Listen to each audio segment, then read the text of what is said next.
Olá pessoal, tudo bem? Mais uma vez, super bem-vindos à nossa Academia Qualiseg. Meu nome é Jaciara Max. Olha, antes de nós abordarmos o tema de hoje, eu queria te convidar a inscrever-se aqui no nosso canal. Quando você se inscreve no nosso canal, você fica atualizado sobre todos os temas de sistemas integrados.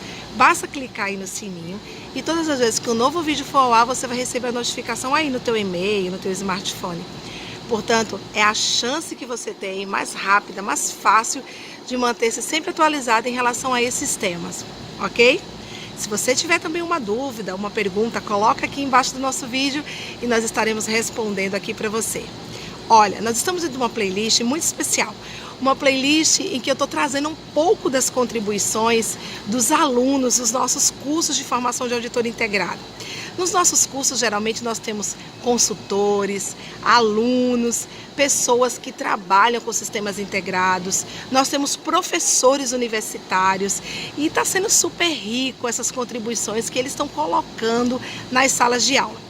Mas hoje eu estou aqui para abordar um tema que foi trazido por um grande colega, o Luiz Magalhães. O Luiz foi meu colega de organismo certificador durante alguns anos e ele assistiu um dos nossos vídeos onde eu abordava, a questão das auditorias, dos resultados de auditoria, e ele nos trouxe duas grandes contribuições. A primeira, ele nos lembra no comentário dele que nas normas, por exemplo, a 19.011, que é a regra de auditoria, ela não traz para nós a necessidade da abertura de observações. Super importante, Luiz, essa tua colocação, você está corretíssimo, né?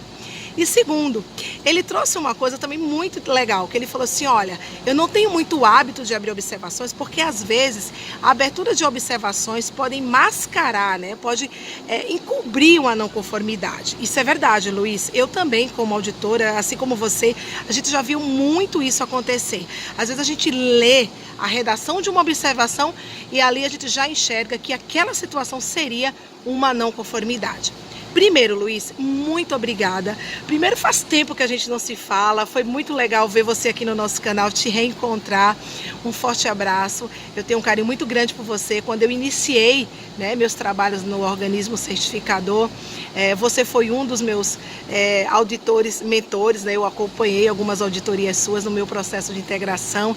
Então é muito bom te reencontrar e te reencontrar aqui no nosso canal. E aí eu queria aproveitar essa tua segunda colocação, Luiz, para fazer um parênteses aqui muito importante para todos nós. Todos nós somos auditores internos e externos. Olha, pessoal, a observação, ela tem um caráter de risco. Então, cuidado, a observação, ela não serve para nós mascararmos uma não conformidade, para nós, então eu tenho uma situação e eu vou abrir uma observação ao invés de uma não conformidade. Não, a observação, ela tem uma função clara, é sinalizar o risco diante de uma situação. E que situação é esta? Situação esta onde o requisito normativo não é claro, onde o requisito legal não é claro, ou o próprio requisito que o cliente tenha. Enfim, quando o requisito não for claro, mas nós, como auditores, enxergarmos um risco, ali eu abro uma observação. Então tenham bastante cuidado com isso. Eu vou usar um exemplo aqui que eu utilizo muito e que aconteceu comigo, inclusive. Eu estava auditando uma empresa no processo de suprimentos. E o que aconteceu? Essa empresa não tinha uma sistemática para a realização de seus pedidos.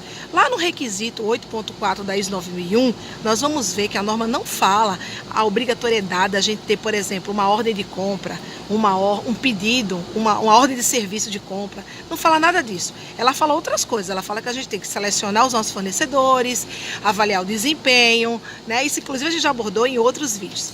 Porém, o que acontece quando eu, por exemplo, não tenho uma sistemática estruturada para realizar as minhas compras? Eu posso perder um pouco a rastreabilidade. E foi isso que aconteceu nessa situação em particular. Os pedidos eram feitos todos via e-mail. O que aconteceu? O colaborador saiu da empresa e com ele todo o histórico de e-mail foi perdido.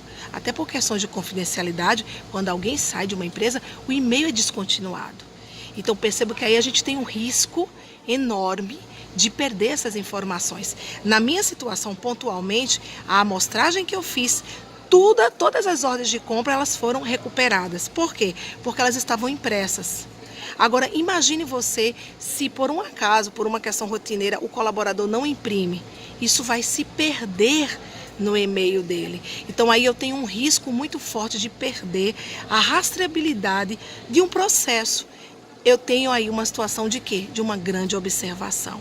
Eu costumo dizer que essa situação pontualmente é uma meia não conformidade, é a linha tênue que o Luiz falou, é aquela linha muito tênue ali, porque quando a gente perde a rastreabilidade, a gente perde o sentido, perde o fio da meada do processo, né?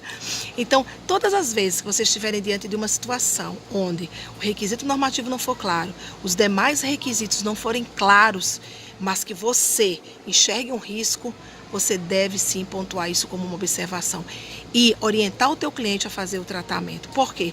Porque isso pode trazer algum impacto para o teu sistema de gestão. E estamos agora em normas de risco, normas que se preocupam com a gestão, com o risco de descontinuidade. E essa descontinuidade poderá levar a perda de processo ou perda de resultado pretendido. Pessoal, forte abraço. Luiz, um forte abraço. Muito obrigada. Continua participando aqui conosco. Você que tem muita experiência pode contribuir sempre, sempre, sempre aqui no nosso canal. Forte abraço, pessoal, e mais uma vez super bem-vindos à nossa Academia Qualiseg.